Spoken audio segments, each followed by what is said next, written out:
Ito po ay malugod na inanyayahan sapagkat ito po ay nasa himpapawid sa pamagitan po ng ating radio natin 101.3 Odyungan at kayo po ay malugod na inaanyayahan. Kaya nawa, kayo po ay nasa mabuting kalagayan na patuloy kayo yung aming inanyayahan sa tuwing araw po ng linggo, alas 4 hanggang alas 5 ng hapon, dito po sa hinfilan ng 101.3 radyo natin.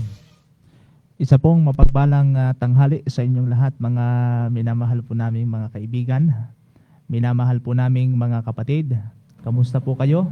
Sa mga oras pong ito ay isang kagalakan po sa Panginoon na muli ay tayo ay magkasama-sama sa loob po ng isang oras dito po sa programang Ligay ng Buhay Ministry.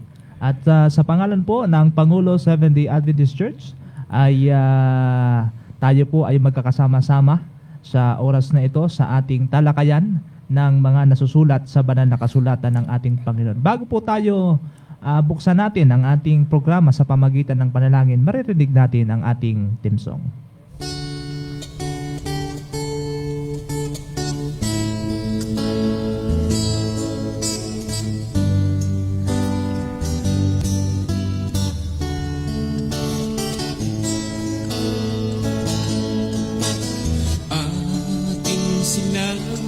Sa tubig, mga kababayan natin, upang sila'y makabangon sa sakunan dumating. Ang pag-asa'y iparating, atin silang pasiglahin. Mga pagkain at gamot at damit ating iabot. Ang Diyos nawa'y huwag sisihin sa mga bagyong dumarating, pagkat siya lamang ang may hawak sa buhay at kaligtasan natin. Atin silang sagipin, mga kababayan natin, upang sila'y makabangon sa sakunan dumating. Sa paglubog ng araw, may bukas pa darating. Handog ito ng Diyos sa atin, upang siya ay ating sundin. Ating silang sagipin, mga kababayan natin.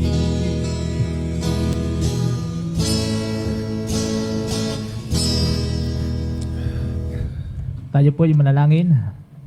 Amang banal, makapangyarihan sa lahat, Diyos na may-ari ng aming mga buhay, kinapupurihan at sinasamba po namin ng inyong dakilang pangalan sa oras na ito. Mahal naming Diyos, samantalang aming mga kaibigan ay nasa kailang kanya-kanyang mga trabaho, mga tahanan. Ngayon ay bukas ang kailang pong mga radyo sa kailang mga tahanan. Maaari po bang sa pamagitan ng inyong mga salitay, kayo ay mangusap sa kanilang mga buhay? At umaasa kami na sa pamagitan ng programang ito ay tunay na kanilang makakamtan ang ligay ng buhay kung kilala namin ang aming Panginoong Hesus. Umaasa kami na sa aming talakayan ngayong tanghali, ang karunungan, ang pangungunan ng Santong Espiritu, ang aming maranasan sa pangalan ni Hesus. Amen. Amen. Okay po, mga minamahal ko naming mga kaibigan, mga masugid po naming mga taga-subaybay sa radio, sa Facebook account ng radyo natin Udyungan. Magandang tanghali po sa inyo. Sa mga marahil meron tayong marahil kilala mo ito, Pastor, itong ating Auntie ko yan. aho, yan. Taytay Rizal, malayong lugar. Taytay Rizal. Opo. Sabi niya, may ilalabas na kita. Hello, Pastor. Yan po ang isang mapagpalang tanghali po sa inyo. Ngayong tanghali, mga minamahal kong mga kaibigan, minamahal po naming mga kapatid, salamat po sa Panginoon sa bagaman na masama ang ating panahon ngayon, ay bumagyo man, umulan man, bumaha man, tuloy ang ating paglilingkod sa pamagitan po ng radio ministry. Ating pong binabati, mga kaibigan, mga kapatid, ang Romblon Mission of the Seventh-day Adventist Church sa pangunguna po ng masigasig, magiting na lingkod ng Diyos, ang ating presidente, Pastor Orly Pahilan, kasama po ng kanyang mga officers and mga directors, Sir Dennis Federico, Pastor Jan Panganiban, Pastor Jerome Pereira, at sa lahat po ng mga district pastor, leaders na binubuo po ng ika-isang distrito, labing-isang distrito dito po sa Romblon Mission of the Seventh-day Adventist. Kasama rin si Pastor Jan Panganiban. Ano ho?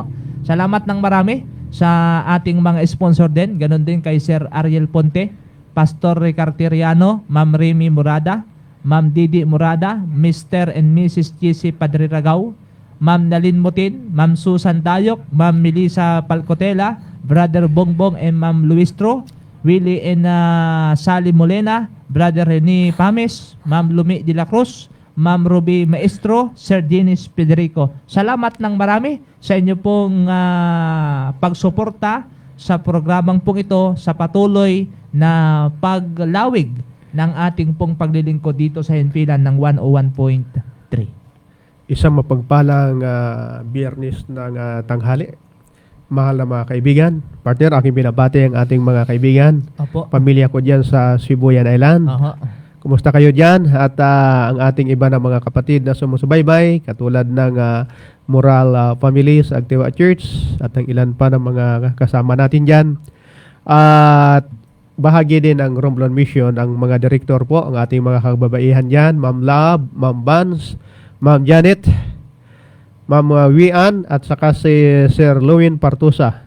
Magandang tanghali po sa inyo. At partner, akin ding binabati sapagkat sumusubaybay ang ating kaibigang pastor din. Aha. Ang coordinator po ng 1,000 Missionary Movement, Apo. Pastor Fernando Narciso, Aha. Ma'am Joy, at ang buong pamilya. Andyan din si Brother Bernard, Ma'am Cheres, sa kanila ngayon dito po nagbakasyon dito sa Udyungan kasama ang pamilya. Kamusta po kayo?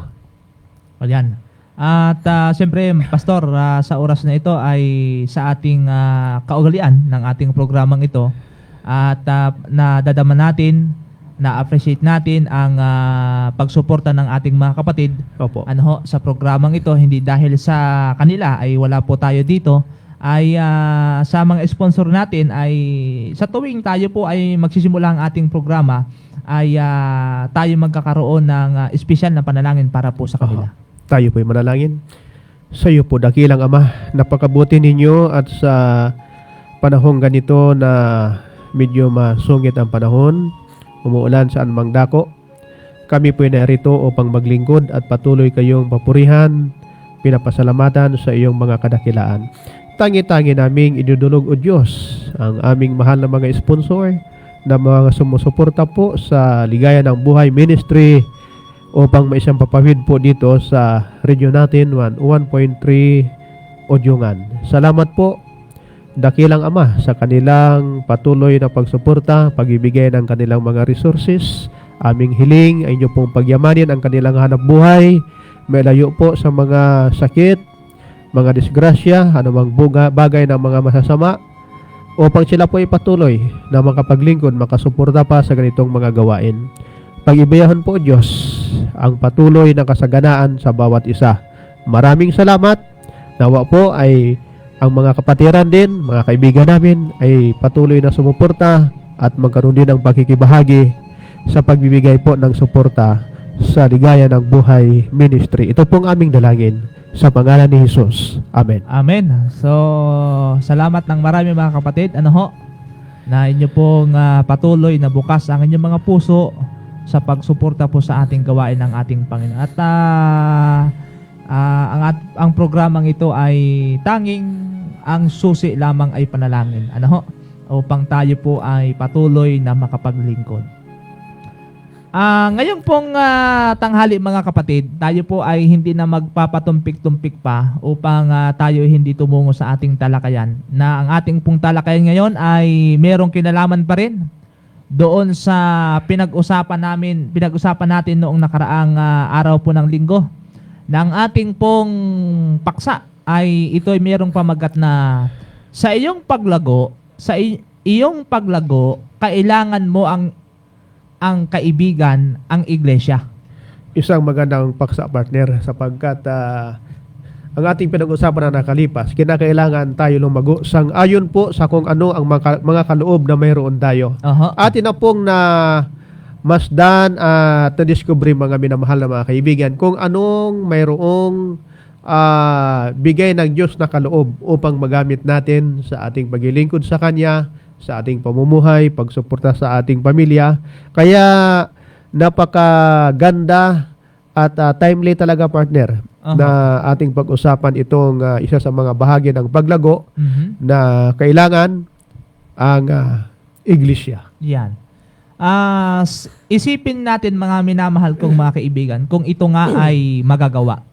Na ang isang sanggol ay ilagay sa isang walang mikrobyong kama. Pagkasilang niya, pagkatapos nito ay iwan upang lumaki sa sarili niya. Papalitan siya ng lampin, ng tahimik na nurse, o naglagay ng bote ng gatas sa tabi na kanyang maabot. Ngunit walang pag-uusap, walang pagngiti, walang haplos, hindi iuuwi sa kanyang pamilya, walang mga lolo, walang lola, mga tiyahin, mga tiyuhin o mga pinsan. Siya ay aalagaan mabuti at ibibigay ang pinakamagandang pangangalaga. Pakainin, malinisan, nakapaligiran at medical check-up. Ngunit walang pakikiugnay sa ibang tao. Imposible na ang sanggol na iyon ay lumaki na balansing tao.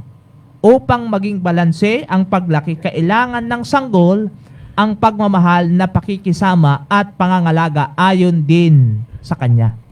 At mahalaga, partner, ang pangangalaga, katulad po ng paglaki ng isang sanggol, kailangang balanse ang kanyang paglago, ang paglaki niya. Kaya meron tayong mga katanungan na sialang-alang natin kung sa ilalagay natin sa spiritual na pamumuhay natin, partner. Ano ang dapat na maging saloobin ng isang Kristiyano sa kapwa? Sapagkat ito'y isang pagkikipagrelasyon, ano kaya ang mabuting saloobin? Kay ganda, pastor, ng katanungan at kay ganda ng kasagutan na naitala sa Juan 13, ang talata ay 34 hanggang 35. Ito po ang pagkakabanggit. Juan 13, 34-35.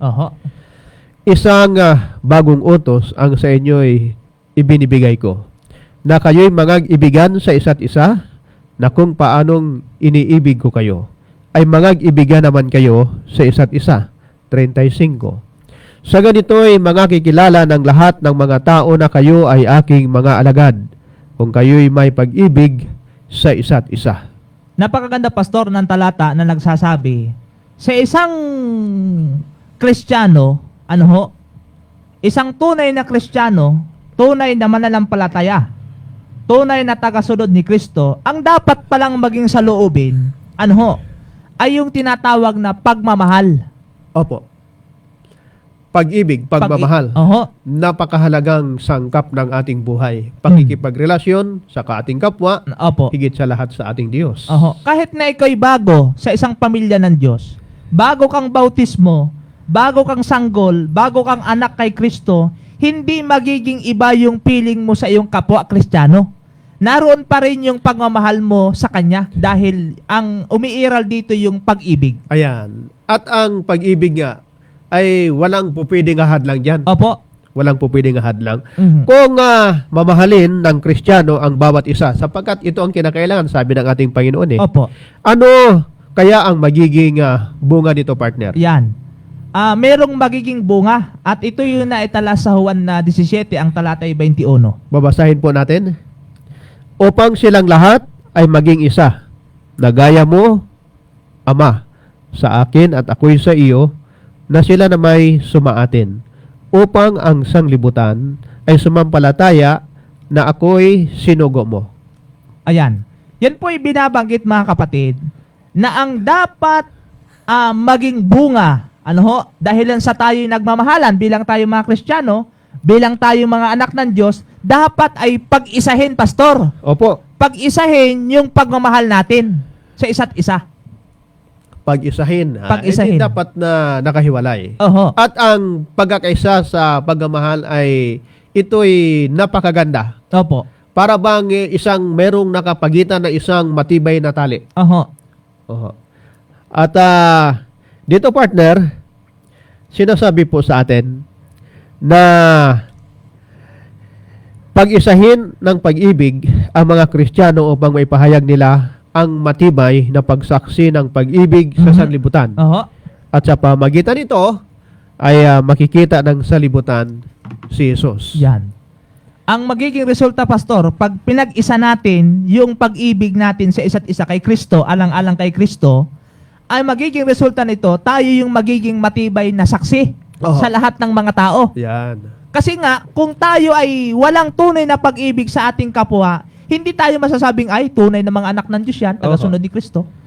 Kasi kapag may namamagitan na hindi pagkakasundo, pag-away-away, Opo. ay walang matibayan. Mhm. Kalag ang gapos, ang tali ng pagmamahalan. Apo. Maluag, Oho. walang tibay. Merong binabanggit, pastor, sa aklat ng awit 133 verse 1 kung yung tungkol doon sa pagkakaisa. Ito po ang ating pag-usapan. Sabi po ni David Oho. sa kanyang aklat, Apo. 133:1, Masdan ninyo na pagkabuti at pagkaligaya sa mga magkakapatid na magsitahang magkakasama Mhm. sa pagkakaisa. Ayan. Napakaganda. Magkakasamang nagkakaisa. Nagkakaisa. Yan. Napakaganda ng talata na binasa na kay ganda at kay saya na tayong mga Kristiyano ay nagkakaisa sa isang gawain na ikasusulong ng kanyang kaharian dito sa sanglibutan, pastor. Opo. Na sa pamagitan ng ating pagkakaisa dahil sa pag-ibig kay Kristo, dahil sa tunay na pagmamahal natin sa ating kapwa, ay yung bang tinatawag na walang plastikan, walang balas sibuyas. Kundi, ating makikita dito mga kapatid na sa sulat ni Haring David sa aklat ng mga awit, ay napakasaya na tayong mga Kristiyano, sanggol ka man, bata ka man, matanda ka man sa pananampalataya, o matagal na tayong mga mananampalataya kay Kristo, ay napakalaga na umiiral yung pag-ibig at ang magiging resulta nito ay pagkakaisa. Ayan po. Mahal na mga kaibigan, nabanggit po kung paano nahuhugpong tayo sa pag-ibig at ito ay ang pakikisa. Oho. Pero partner, paano kaya makikitungo ang mga Kristiyano sa bawat isa? Kung may nauugnay na dapat ay magkaisa, paano kaya ang dapat na gawing pakikitungo? Ayaw nga, parang, kasi Oo. hindi basta-basta yun no? Oo. Hindi, madaling sabihin, pastor, yung magkaisa, unity. Ayan. Madaling sabihin, pero kung may gap yan, Oo. may umiira dyan ng mga bagay na hindi pwedeng magpatalo itong isa, hindi pwedeng magpataas yung itong. Basahin natin, pastor, yung nasa aklat ng Efeso 5, ang talata ay 21. Ito po pag papahayag. na pasakop kayo sa isa't isa Oho. sa takot kay Kristo. At isa pang teksto, partner. Opo. Ang sabi po ni San Pedro sa kanya aklat, unang Pedro 5:5. Ang sabi ni San Pablo kanina, pasakop sa isa't isa. Oho. Ang sabi naman po ni San Pedro ay ganito. Unang Pedro 5:5. Gayon din naman, kayong mga kabataan ay magsisuko sa matatanda. Oo, kayong lahat ay mga bigis ng kapakumbabaan at kayo'y maglingkuran sapagkat ang Diyos ay sumasalangsang sa mga palalo, datapwat nagbibigay ng biyaya sa mga mapagkumbaba. Ibig sabihin, Pastor, para maging maayos yung pakikitungo sa isa't isa bilang tayo mga Kristiyano, ay dapat ay magpapasakop. Ayan. Submission. Submission. Okay. Hindi ibig sabihin, mga kapatid, mga kaibigan, na kapag tayo ay nagpapasakop, ay hindi nangangahulugan, natatapak-tapakan ka na lang. Hindi po ganun, ha? Hindi po ibig sabihin yon. Ito ay ang pagsuporta sa paglago ng ibang tao sa halip ng sarili mo lang. Ayan po. At kinakailangan dito, mahayag ang mapagpakumbabang loob. Oho. Kapag ikaw ay hindi naman ibig sabihin, mga kapatid, mga kaibigan, kapag ikaw ay nagpakumbaba, may mawawala sa'yo. Wala namang mawawala sa'yo kung magpakumbaba ka eh. Kung maging humble ka, wala naman mawawala sa'yo eh. Oho. At meron pang isang payo, partner, Oho. si San Pablo. Opo. Atin pong babasahin ang isa sa mga susugpo niya sa pagpakumbaba, pagkapasakop sa unang Tesalonica 5:11. Ito pong pagkakabanggit. Dahil dito kayo'y mangag-aralan at mangagpatibayan sa isa't isa sa inyo, gaya ng inyong ginagawa. Sa pagkapasakop, partner, kinakailangan na mayroong ugnayan, relasyon, Opo. komunikasyon na maganda. Kaya po ang sabi ni San Pablo ay mangag-aralan. Yan. Dapat ay nakikinig ang isa sa sinasabi ng isa. Huwag yung sinasabi ng isang tao sa sarili na siya lang ang magaling. Oho. Walang ibang pwedeng papakinggan ng kanyang mga mungkahi o suhestyon, kundi siya lang. Hindi po pwede yon. Sapagkat kung paano po na tayo ay nagkakaisa, tayo dapat ay nangag-aaralan, nagpapatibayan. Mhm. At gagawin po natin ito, mga minamahal, sa ikatitibay ng ating pagkakaisa sa Panginoon. Ay, paano naman, Pastor, yung tinatawag na, ay, hindi ako makikinig sa'yo kasi bago ka lang sa pamilya ng Diyos. Ako'y matanda. Ako'y matagal na. Ako'y 85 years na Kristiyano. Ikaw'y bata ka pa lang, bago ka pa lang. Ay, dapat ikaw ang makinig sa akin, hindi ikaw yung... May kanya-kanya tayong karanasan tungkol sa ating pananampalataya sa Panginoon. Hindi ibig sabihin, kapatid, kaibigan, na hindi garantiya Oho. kung gaano ka katagal. Ayan. Hindi yun basihan. Opo, matagal ka nga, Oho. magagalitin ka naman, marami ka namang kaaway, Opo. walang pagkapasakop, walang pagkapakumbaba, ay para ka na rin nagasimula pa rin lang. Opo. Parang bago ka pa rin lang. Bago pa rin. Opo. Kaya mga kapatid, dapat tayo magmahalan, magbigay aliwan, at magtulungan sa isa't isa. Bilang tayo ay magkakapatid, bilang tayo ay mga Kristiyano, tunay na mga tagasunod ni Kristo. Kaya mga kaibigan, mga masugid po namin mga taga-subaybay, sa iyong paglago, kailangan talaga natin ang kaibigan, walang iba kundi ang binubuo ng iglesia. Opo. At dapat dito, partner, ang pagmamahal. Oho. Magbigay kaaliwan Oho. at pagtutulungan sa isa't isa. Mhm. Pero ano pa kaya ang pwede natin gagawin Yan. na upang lalo pang maging matibay yung ating pagsasamahan? Sa aklat pastor ng Hebreo, Gis, ang talata ay 24 hanggang 25. Merong naitala. Atin pong babasahin, partner.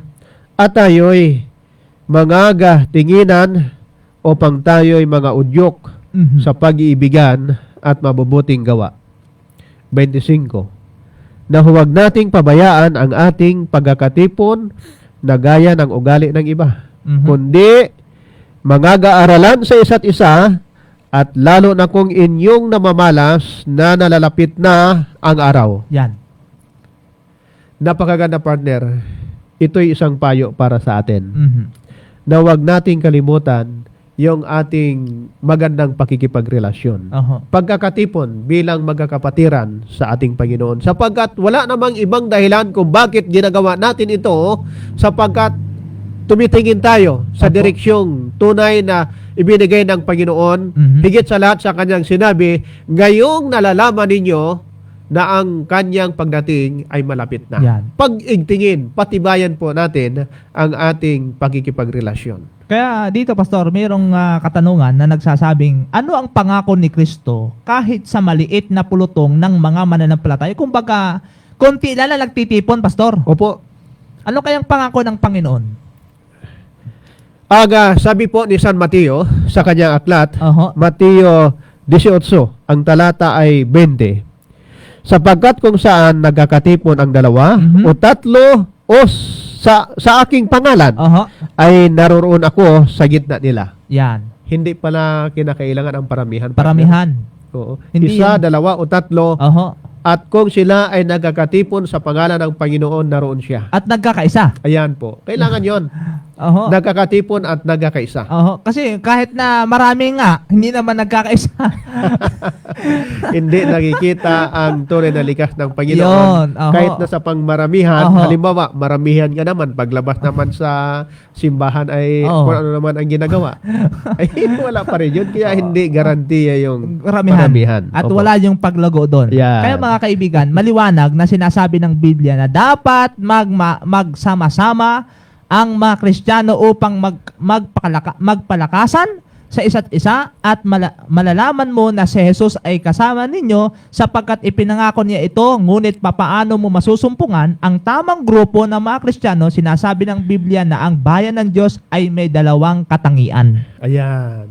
Kinakailangan pala, partner. Tinutukoy po na may grupo ang Diyos. May grupo. At nahahayag kung ano ang katangian, mayroon siya. Ano nga, Pastor, ba yung unang katangian ng isang bayan ng Diyos? Tunay na bayan ng Diyos. Ay atin pong tutuklasin sa Oho. kung ano ang sinasabi ng banal na kasulatan. Mhm. Dito po sa Apokalipsis, ang kabanata ay 12, Mhm. talatang 17, ito po ang pagkapahayag. At nagalit ang dragon sa babae at umalis upang bumaka sa nalabi sa kanyang binhi na siyang nagsisitupad ng mga utos ng Diyos at may mga patutuo ni Jesus. Napakaganda. Ang pagkakatala po ng aklat ng Apokalipsis, mga minamahal. Oho. Bahagi po dito ng ating paglilingkod bilang isang grupo ng ating Panginoon. May sinasabi po na nagsisitupad ng mga utos at mayroong Patutuo. patutuo. Yan po isa sa mga katangian. Katangian. Yan. Mga mahal naming mga kaibigan, kailangan ang panahon sa paghahanap sa grupong ito na may dalawang katangian. Kinakailangan natin ng panahon. Kinakailangan natin magbigay ng time para alamin kung sino-sino itong mga merong dalawang katangiang ito. Kailangan mo magpatuloy sa pag-aaral ng Biblia upang malaman ang kautusan ng Diyos upang lumago ang iyong kaugnayan kay Jesus at ikaw ay lalago, ngunit ang hahanapin mo ang mga Kristiyanong sinusunod ang lahat ng kautusan ng Diyos. Hindi yung mga Kristiyanong mini-mini lang na sinusunod ng kautusan ng Diyos. Hindi po lang, kundi lahat ng kautusan ng Diyos ay sinusunod at may patutuo ni Jesus bilang kailang tagapagligtas at Panginoon para sa dagdag ng pagpalarawan ng Kristiyano bilang grupo. So dito po mga minamahal kong mga kaibigan, mga masugid po naming mga taga-subaybay, ay binabanggit ng talata na ang mga katangian ng tunay na iglesia ng Diyos, bayan ng Diyos, ay sumusunod sa utos ng Diyos at merong patutuo ni Jesus. Totoo po yan, partner. Mga mahal na mga kaibigan, kung atin pong titingnan ang isang grupo, Oho. katulad po ng isa ring iglesia na sinasabi po ni San Pablo na may katangian, Opo. dapat makikita kung paano ka gumagawa, sumusunod sa mga palatuntunan nito. Oho. At isa po sa pagpapahayag, inihambing po ni San Pablo ang iglesia. Babasahin natin, partner, isa sa mga talata sa unang Korinto 12, Aha. 12. Sapagkat kung paanong ang katawan ay isa, Mhm. at mayroong maraming mga sangkap, Opo. at ang lahat ng mga sangkap ng katawan, bagamat marami ay isang katawan, gayon din naman si Kristo. Opo. Kaya po, inahalin tulad ang iglesia bilang isang katawan. Aha. At si Kristo ang pinakaulo nito. Opo. At kung ating papansinin, inihambing ni Pablo ang iglesia sa katawan. Aha. Ang katawan ay may maraming bahagi, kamay, Aha. binti, tainga, mata, bibig at iba pa. Ang bawat sangkap nito ay may gawain at mahalaga gaano man ito kaliit. Kaya ang bawat kaanib ay iba't iba, ang bawat isa ay may kakaibang kaloob o abilidad. Ngunit ang bawat isa ay mahalaga sa kabuuan. Hindi dapat naghihiwalay. Opo. Sabi nga, magkakasama. Magkakasama. Oo. At ang bawat isa rin ay may kanya-kanya na mga kaloob. At kung pagsasamahin ang mga kaloob na ito, matibay, Mhm. ang pagtatagumpay ay mahayag. Mhm. Kaya nga, Pastor, kung yan ay watak-watak, hiwalay-hiwalayan, walang pagkakaisa dyan. Opo. At tinutukoy na rin na Aha. walang ibang ulo nito, kundi si Kristo. Si Kristo. Oo. At nakatala din yan, mga kapatid, doon sa aklat ng Epeso 5, ang talata ay 23. Yan. Oo. Partner, Opo. ano kaya ang layunin ng iba't ibang kaloob o talento na ibinigay sa iglesia sapagkat binabanggit na mayroon kaloob, Merong kaloob. mayroong talento, mayroong iba't Yung- ibang talento. Iba-iba tayo ng mga kapasidad. Opo. Basahin natin yung nasa Epeso 4, ang talata ay 11 hanggang 13. Okay? Ito po ang pagpapahayag. Sa 11 po ay sinasabi. Aha. At pinagkalooban niya ang mga iba na maging mga apostol Mhm. at ang mga iba'y propita at ang mga iba'y ebanghilista at ang mga iba'y pastor at mga guro. Sa 12. Sa ikasasakdal ng mga banal, sa gawaing paglilingkod, sa ikatitibay ng katawan ni Kristo. 13. Hanggang sa abutin nating lahat ang pagkakaisa ng pananampalataya Mhm. at ang pagkakaisa sa anak ng Diyos hanggang sa lubos na paglaki ng tao, Aha. hanggang sa sukat ng pangangatawan ng kapuspusan ni Kristo. Mga kapatid, ang maraming talento ang bayan ng Diyos ay may isang layunin upang tulungan ang bawat isa na lumago hanggang maabot ang lubusan ni Kristo, ang inyong pakikisama sa mga lumalagong Kristiyano ay makakatulong sa iyo na maabot mo ang kalubusan. At ito, partner, ay kalubusan sa iyong sariling salita, Aha.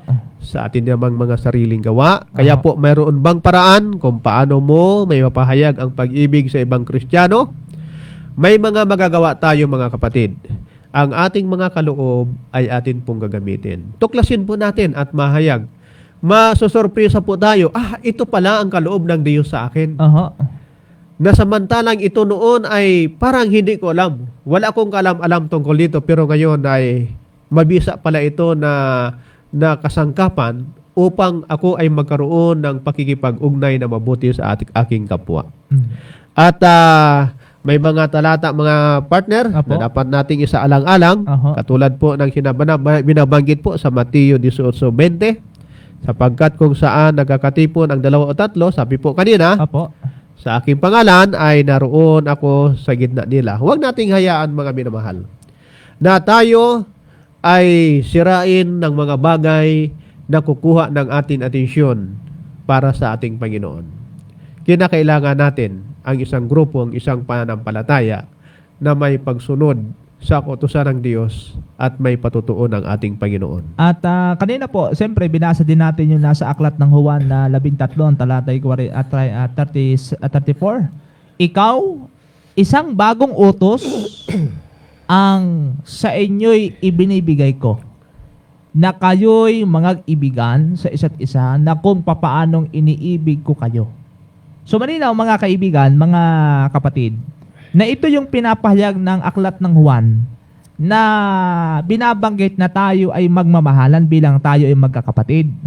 Bilang tayo ay magkakapatid sa pananampalataya kay Kristo. Merong mga bagay na nagiging daan kung bakit na nagkakaroon ng gap yung ating relasyon ng isa't isa, ay pero ang pinakamahalaga dito ay ang naghahari pa rin ay yung pag-ibig. Pag-ibig na nanggagaling kay Kristo. Ano ho, mga minamahal kong mga kapatid. Kaya dito nga, ating binibigyan ng pansin yung ating mga pag-aaral na ang ibig sabihin na maging buhay kay Kristo, na tayo ay matapos tinanggap natin si Kristo, hindi na tayo nabubuhay sa ating sarili, kundi si Kristo na yung nabubuhay sa atin. Kaya nangangahulugang ito na yung tinatawag na born again, yung tayo ipinanganak na magmuli sa pamagitan ng biyaya ng Diyos, sa pamagitan ng pananampalataya kay Kristo Jesus, ay tayo'y nabago na. At yung likas nating makasarili, likas nating makasalanan, lahat yun ay winaksi na at tayo nababago na, tayo ay nabubuhay na ayon sa pangako ng Diyos. Isa ring bahagi, partner, ng Opo. ating pag-aaral na kapag ating tinanggap ang ating Panginoon, Opo. sabi po, ikaw ay isang sanggol Oho. na maaring tumumba Opo. at bumagsak habang nag-aaral kang lumakad. Ngunit itatayo ka ni Jesus, patatawarin ka at muling itatayo ka. Naroon ang pag-agapay, paggabay ng ating Diyos, mga minamahal. Kung kaya po sa ating pagtanggap sa katotohanan ng ating Panginoon, bilang tayo ay isang sanggol sa pananampalataya, kinakailangan na ating exercise kung papaano tayo lumalakad, may proseso yung paglago, at kung matumba man ang Panginoon ay alalay. At meron ding binabanggit, mga minamahal kong mga kapatid, na bilang tayo ay bata sa pananampalataya sa ating pong Panginoon, ay siyempre, ikaw ay matutong magsalita sa pamagitan po ng panalangin araw-araw. Ano ho? Na kung saan, ano man yung problema mo, ano man yung suliranin mo sa buhay, ano man yung mga pagsubok na dumarating sa ating buhay, ikaw ay matututo unti-unti na ikaw makipag-usap sa Diyos sa pamagitan ng pananalangin adlaw-adlaw sa iyong buhay. At kung mahayag ito, partner, Oho. yung pagiging mapanalanginin Oho. ay dapat na maging masunurin ka sa Diyos at magsisimulang magbunga Oho. ng pagsunod sa iyong buhay dahilan sa iyong magandang ugnayan sa ating Panginoon. Oho. At meron din binabanggit, mga minamahal kong mga kapatid, na kung saan ay iyong gagamitin ang iyong pag-ibig sa pagsaksi sa iba tungkol sa mabuting balita ng kaligtasan. Kaya dito po mapapansin natin, gagamitin natin yung ating pagmamahal sa ating kapwa, na ating ibabalita yung mabuting balita ng ating Panginoon para i-share natin sa lahat ng mga tao yung tungkol sa kaligtasan. Kasi po, hindi naman natin maibabahagi yung mabuting balita ng ating Panginoon kung wala kang pag-ibig sa iyong kapwa. At sa pagsasaksi, partner, Oho. mahal na kaibigan, kinakailangan na masisiyahan kang lumago. Oho. Lumalago, ang ibig sabihin ay ang pakikisama mo sa ibang Kristiyano o sa kapwa Kristiyano. At merong binabanggit, mga kapatid, kung gusto mo na ikay lumago araw-araw sa iyong buhay, huwag kang hihinto. Huwag kang hihinto, kundi ikaw ay magpatuloy sa paglago araw-araw sa iyong buhay. Huwag susuko, mahal na kaibigan, sapagkat aagapay ang Panginoon, tutulong siya sa atin. Sa ating mga kahinaan, bibigyan tayo ng kalakasan. Paano tayo maglalago? Paano tayo lalago? Paano tayo gogro sa ating pananampalataya sa ating Panginoon? Magpatuloy sa pag-aaral ng Biblia araw-araw. Magpatuloy sa panalangin araw-araw. Maghanap ng home Bible study group. Yan po ang napakaganda, partner. Oho. Mahal na kaibigan, ang tagapagturo mo sa espiritual na bagay ay makakatulong upang makasumbong ng grupo. Kailangan mo, maghanap ka. Andyan yung ating mga kaibigan, mga espiritual na mga magbibigay sa iyo ng gabay kung ano talaga, saan, anong grupo ka dapat magiging isang mayroong magandang ugnayan upang lubos mong matutunan, makilala pa ng lubusan ng ating Panginoon. Kaya nga, mga kapatid, ang isang tunay na bayan ng Diyos ay merong mga talento. Opo. Sa pamagitan ng ating mga talento, mga kakayahan natin, pag ito'y pinagamit natin sa ating Panginoon, ay lalo pa tayong madadevelop, lalo pa tayong lalago, lalo pa tayong magiging mahusay, lalo pa na tayong masasanay sa paglilingkod sa ating Panginoon. Kaya ang Diyos ay merong nais para sa iyo na binabanggit noong sa aklat ng unang Pedro 5 ang talata 10. At ang Diyos ng buong biyaya na sa inyo'y tumawag sa kanyang walang hanggan, kaluwalhatian kay Kristo, pagkatapos na kayo'y makapagbatang sandaling panahon ay siya rin ang magpapasakdal, magpapatibay at magpapalakas sa iyo. Partner, hindi may iwasan na tayo ay nagtitiis. Opo. Nagbabata tayo. Mhm. May mga bahagi ng ating buhay na kailangan na ating danasin ang mga pagsubok, mga minamahal. Opo. At sa ganitong bagay, ang pangako po ng ating Panginoon, siya rin ang magpapasakdal. Oho. Siya rin ang magpapatibay at magpapalakas sa atin. Walang ibang bagay na dapat gagawin tayo, mga iniibig, kundi isuko ang ating buhay sa ating Panginoon. Atin pong tuklasin ang mga kaloob na ibinigay na ito. Pag-ibayuhin natin, gamitin natin sa paglilingkod.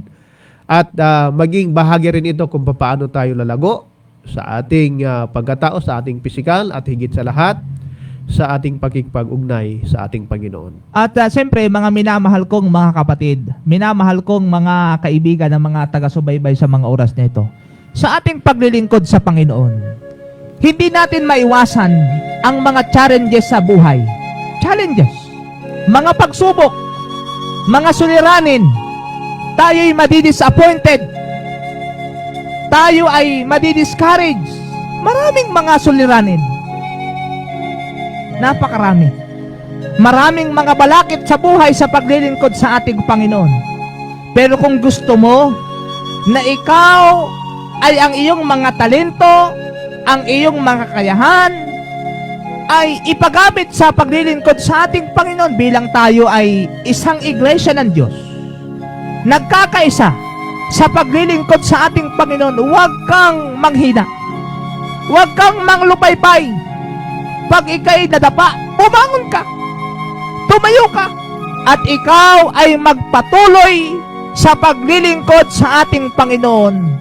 At ikaw ay patuloy na lalago sa biyaya ni Kristo. Mahal na kaibigan, ang paglilingkod sa Panginoon ay kinakailangan ang pagiging mapagpakumbabang puso. Makikita mo sa iyong buhay kung paano kagagamitin ang ating Panginoon sa paglilingkod sa anumang paraan ng paglilingkod na gusto niya. Magagamit mo ang iba't iba na mga talento na mayroon ka, mga kakayahan, na hindi ito kakayahan ng iba. Ikaw lang ang mayroon dito. Tuklasin mo, mahal na kaibigan, at ito'y magiging isang mabisang instrumento. Masusurpresa ka na lang. Ginagamit ka na pala ng Panginoon sa bagay ng paglilingkod, sapagkat iyong isinusuko, iyong ibinibigay ang lahat sa Panginoon. At ang tanging gumagabay, ang tanging nagamaniho ng iyong buhay, walang iba, kundi ang ating Panginoon. Ganyan po ang tiyatawag na kung paano ang epektibong tagapagsaksi ay makita sa tunay na pagbibigay ng sarili sa kalooban ng ating Panginoon. Kapatid, sabihin mo sa Panginoon, Panginoon, gusto kong maglingkod sa iyo. Gusto kong gamitin ang aking kakayahan sa paglalago ng iyong kaharian sa sanglibutang ito. Makipag-usap ka sa Panginoon. Lahat ng iyong mga burden sa iyong buhay, isuko mo sa Panginoon. Panginoon, ako'y makasalanan. Ako'y walang karunungan. Ako'y walang pinag-aralan. Ako'y makasalalang tao. Tanging ang Diyos ang sasagot at tutulong sa iyo para ikay gamiting instrumento niya sa sanglibutan ito. Mga kapatid, marahil tayo po ay mayroong pang ilang mga panahon upang batiin natin, Pastor, yung ating mga viewers sa mga oras na ito. Akin pong binabati Oho. ang ating mga kaibigan, mga kapatid. Diyan po sa Santa Maria, bahagi po ng ating iglesia. Brother Dan Rio, sa iyong pamilya, Ma'am G, sana po si Brother Dan ay patuloy na gumagaling sa gabay ng ating Panginoon sa kanyang karamdaman. Ipanalangin po natin at iba pa ng mga kapatid natin dyan. At yan din sa ibang mga iglesia. Akin pong babagitin, partner, ang Apo. ating mga iglesia na kinabibilangan ng bawat area natin Oho. sa bahagi ng ating paglilingkod. Ang Parohyog Church sa pangunguna po ng mag-asawang Sir Sunny at Beth Mirano. Mhm. Ay iba pang mga kapatid natin yan. Ruth Gapi, ang kanyang pamilya. Sa Kamataya Church, ang pamilyang Job at Ma'am Grace Barulo, ang kanyang pamilya, kasama rin ang mga kapatiran. At sa Binungaan Church, Mhm. andyan ang ating mga kaibigan. Sa San Agustin, sana po sa lahat ng mga iglesyang ito, sa Sugod, hanggang dito po sa Calatrava area, ang ating pong mga pagsamba ay magiging normal na. Oho. Bagamat meron pa rin pinagbabawal yung angkas, yung mga kung kayo po ay nasa malayong mga lugar na pinagbabawal pa rin yung angkas na hindi kayo makapagsamba ng sama-sama, ay ganun pa rin yung ating gagawin. Manatili lamang sa ating mga tahanan, at yung may mga posible na pumunta ng ating mga iglesia, tayo po ay magtipon sa ating iglesia at gagawin yung ating kinaugalian na pagsamba. Kaya po, partner, salamat sa pagkakataong ito na kahit na sa medyo maulang panahon, Oho. ang ating paglilingkod ay patuloy ginagabayan tayo ng Panginoon. At ating pinasasalamatan ng Panginoon mamaya. Matatapos na uli yung ating care group evangelism. Yeah, opo. No? Last night na po tayo. At sa mga kapatid natin, mga kaibigan na gustong makisaksi sa ating pong sinasagawang care group evangelism dyan po sa Sitio Ilada, Calcotela family, ay amin kayong inanyahan na tayo ay sama-samang maglilingkod po sa ating pong Panginoon. Mga kapatid natin dyan sa Iglesia ng Pangulo, binabati natin yung ating pagsangahan, at sa lahat po ng naabot ng programang ito, ay binabati po namin kayo nawa ay patuloy kayo po ay nasa mabuting kalagayan. Ang ating Linaw Church Apo. at Calatrava Central. Gusto ko rin batian, partner, na Apo. noon sa atin, nakikinig din, sumusubaybay ang ating mga kaibigan na Morales family, Aha. Luistro family, Apo. Lotas family, Oho. at marami pang iba, at sa ibang lugar din ang ating mga kasamang district leader at pastor. Apo. Salamat sa inyong mga pagsuporta, mga panalangin. At dito po sa atin Romblon Mission, ang atin pong programa ay patuloy na sinusuportahan upang patuloy tayo na makapaglingkod sa ganitong kaparaanan ng paglilingkod na ginagamit po ang radio natin, 101.3 Udyungan sa ating Ligaya ng Buhay Ministry. Kaya nga mga kaibigan, mga kapatid, inanyahan din namin kayo kapag araw ng linggo, alas 4 hanggang alas 5 ng hapon. At sa ganitong araw, Friday po, 11:30 to 12:30 po ng tanghali, ay patuloy namin kayong inayahan at i-share po ninyo. Kung hindi kayo makapanood sa live natin sa Facebook, pwede din po ninyo mapanood tayo sa YouTube. I-type po ninyo Ligaya ng Buhay Ministry. Opo. At ang ating mga kaibigan, Nako. mga kapatid sa bawat iglesia, akin lang pong pinamamanhig sa inyo. Paigtingin po natin ang ating care group ministry. Ang ating pong mga mumunting pulutong na ito, ang siyang mabisa na paraan ngayon sa paglilingkod. Ipanalangin natin. Makisangkot po tayo, mga minamahal. Saan mang grupo tayo na anim, anong mang care group ministry mayroon tayo sa bawat iglesia. Ang ating mga leader sa church, mga care group leader, nawa ay magkaroon tayo ng patuloy na pakikisa. Paigtingin natin ang gawain ng care group ministry, at ang Panginoon ay patuloy na gagabay, susuporta sa atin. Mga kapatid, nag-iintay ang iyong kapitbahay. Nag-iintay ang iyong kaibigan. Nag-iintay si kumare. Nag-iintay si pare sa iyong imbitasyon para ikaw ay magsagawa ng care group evangelism sa iyong sariling iglesia. At kung magkagayon, lalago at madadama ng ating mga mahal na kaibigan at mga kapatid ang tunay na pagmamahal ng tunay na isang Kristiyano.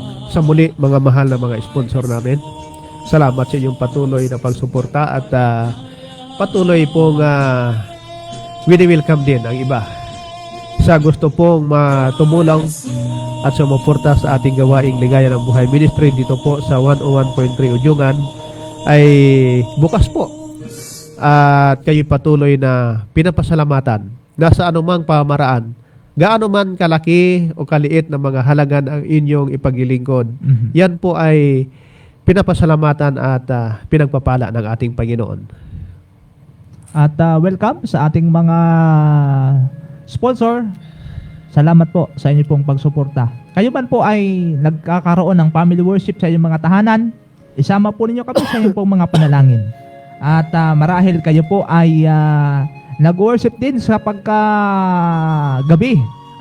Ay isama po ninyo kami sa inyong pong panalangin. Simple, maliit man yan na kaparaanan, napakalaking tulong sa paglilingkod sa ating Panginoon. Mga kaibigan, mga kapatid, sa oras pong ito ay bibigyan natin ng malaking panahon ang ating panalangin at gusto natin na maging hindi maliit ang oras sa panalangin sa ating pagtatapos nito, na ating lahat ay isasama sa panalangin sa mga oras nito bago magtapos ang ating programa sa panguna ni Pastor Riano. Dakilang Ama, pinupuri ka at pinapasalamatan sa iyong kadakilaan. Lubos po at hindi maisip ang kagalakan naming lahat na matanggap ng iyong mga pagpapala sa araw-araw. At ito po ay tutulo sa lahat naming pangangailangan. Ang amin pong mga buhay ay puno ng mga pagsubok. Maraming mga kaibigan, mga kapatid, ang dumaranas ng mga pagsubok sa buhay. Mga sakit, mga karamdaman. Ganun din sa spiritual na pamumuhay. Ang amin pong mga kapatid na mayroong mga karamdaman na sa banig ng karamdaman ng Dakilang Ama, amin pong nilalapit sa inyo. Nawa po ang inyong mapagpalang kamay ang siyang patuloy na humito para sa kanilang kagalingan. Si Brother Van Rio, dyan po sa Santa Maria, sa pagkalinga po ng kanyang mahal na pamilya. Tulungan po siya, Ama, bigyan ng kalakasan, may balik muli ang kanyang mabuting kalusugan. Ang mga leader sa church na pinabibilangan ng bawat isa dito po sa Renal Association, sa bawat grupo po ng small group, mga small group leader o core group leader. Kayo po magtala Dakilang Ama. Lahat po ng kanilang mga Bible student, lahat ng mga kaibigan na binibigyan ng mabuting pabalita, inyo pong pagpalain Dakilang Ama. Pag-ibayo na pagpapala, mga bagay na kinakailangan na makasuporta ng po kaming mawalan ng mga resources Dakilang Ama, sapagkat sa pamamagitan nito, kayo lamang ang pinagagalingan at pupuno sa aming pangangailangan. Ang aming mga mahal sa buhay, na pinabilangan ang aming mga pamilya, kayo po nawa din ang siyang magpala. At ang sa ganun, patuloy namin maranasan ang ligaya ng buhay. Higit sa lahat, ang mga nakikinig sa programang ito, ang aming mga Bible student, ang mga nakakaranas ng kasiyahan, benepisyo dahilan po sa Progress Evangelism. Inyo pong pagpalain Dakilang Diyos. Huwag pong hayaan na magupo kami ng mga sumarunong sa buhay. Mga problema, bagkus kami ay maging matapang, maging malakas, matibay sa pananampalataya, na sa kabila ng mga bagay na naranasan ay maging matibay at malakas ang pananalig na si Kristo lamang ang tanging itatanghal, magbibigay katuparan, tagumpay sa lahat ng mga labanan sa buhay. Kami po ay lumalakad patungo po sa direksyon buhay na walang hanggan. Ito po, Ama, ay maging mga katotohanan para sa amin. Ang inyong mga pangako, aming panghahawakan. Dakilang Diyos, maraming salamat sa pagbigay sa amin ng karapatan. Mamasang himpapawid ang inyong pabalita sa pamagitan po ng Ligaya ng Buhay Ministry sa paggamit po ng radio natin 101.3. Maraming salamat sa iyong kadakilaan. Pinupuri ka, sinasamba at pinasasalamatan. Ito po ang aming dalangin sa pangalan ni Jesus. Amen. Amen. Okay po, muli po mga kaibigan, ako po ang inyong kapatid kay Kristo, Brother Jomer Tayhon. Brother Jomer Tayhon, At ang aking partner, Pastor Rick Riano, maraming salamat sa inyong pagsubaybay. Hanggang sa muli, mahal mga kaibigan. sumayin niyo nawa ang ating